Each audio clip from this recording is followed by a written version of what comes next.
Paz e graça a você que nos assiste e seja bem-vindo ao nosso canal Fiéis à Bíblia, onde a palavra de Deus sempre está em primeiro lugar. Eu sou o pastor Mukambi, seu amigo e companheiro da jornada para o céu.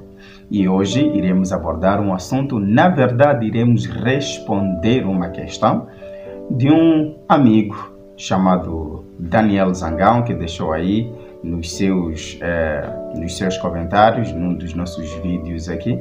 Ele chegou aí a perguntar sobre a barriga de aluguer. É pecado ou não? É isso que nós iremos aqui abordar.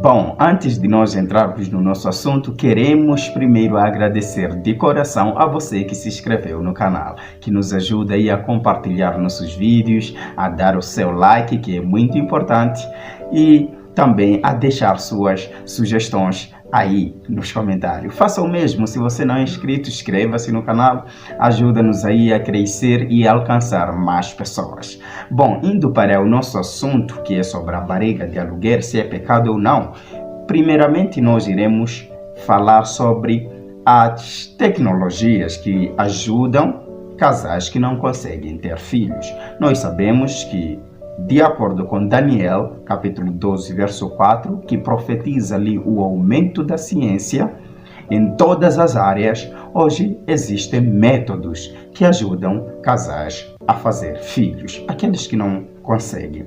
Antes de chegarmos no terceiro passo, que é sobre a barriga de aluguer, e nós sabemos que esses métodos são recorridos desesperadamente por casais que não conseguem ter filhos. Quando nós vamos para a Bíblia, em Salmos, por exemplo, vemos que de facto os filhos é a herança do Senhor, é um presente que Deus dá aos casais. Mas por causa do pecado, nem todos, infelizmente, têm essas capacidades de gerarem filhos. Mas isso não é o fim.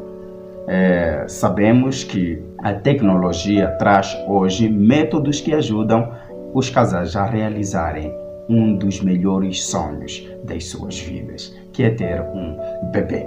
Agora, nós iremos aqui abordar dois métodos de fertilização e ver se são dignos com que os cristãos possam seguir ou não, antes de falarmos de barriga de aluguer, que é um modo mais avançado, podemos assim dizer, destes métodos que as pessoas recorrem para ter filhos. O primeiro é sobre a inseminação artificial e também o segundo é acerca da fertilização in vitro.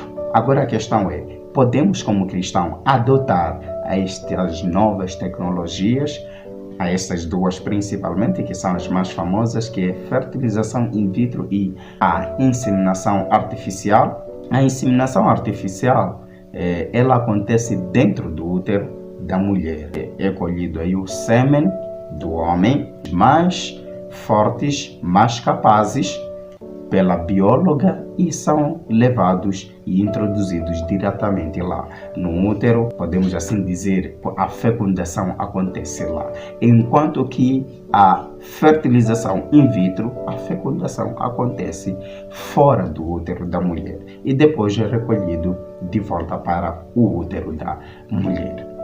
Agora, será que isso é admissível diante da Bíblia? Mas antes nós iremos na palavra de Deus ver como é que no mundo antigo essas coisas aconteciam. Porque tudo quanto nós temos hoje é o desenvolvimento daquilo que acontecia no passado. Como diz Salomão, não existe novidade. Tudo o que existe hoje já existiu antes. Agora, quando nós vamos para o livro de Gênesis, no capítulo 30, no verso 14, nós vemos ali alguns métodos que eram usados por mulheres inférteis, podemos assim dizer. Uma delas era a Raquel.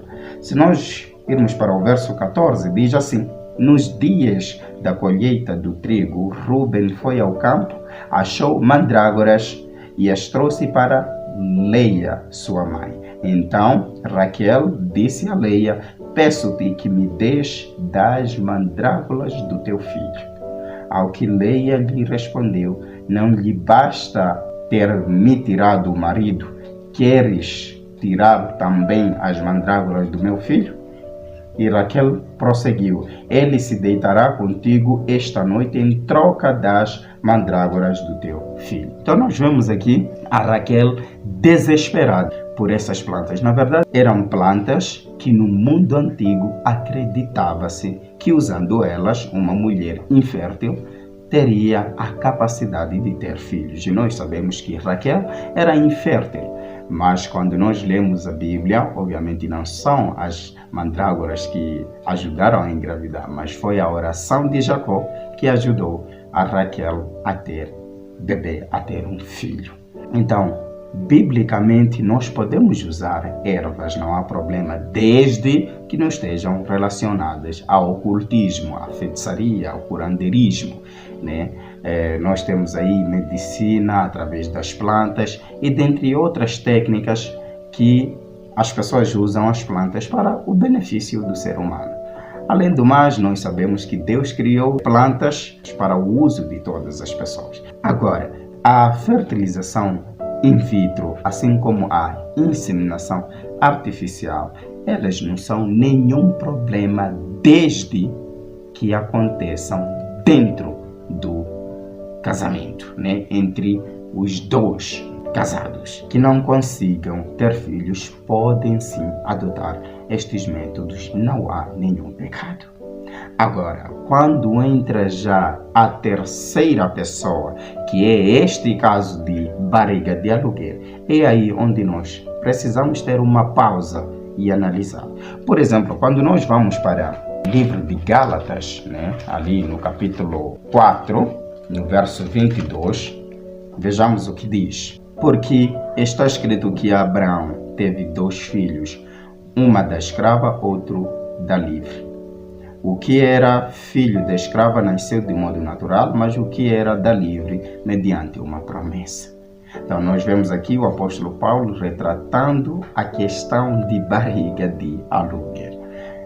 Aquilo que Sara fez, deu a Abraão, sua serva, Agar, para ter filhos com ela, né? Porque aquele filho Ismael normalmente pertencia a Sara, por mais que fosse de Agar. Era um sistema de barriga de aluguer. Mas veja que Deus não se agradou daquele ato. Ambos pecaram quando fizeram aquilo.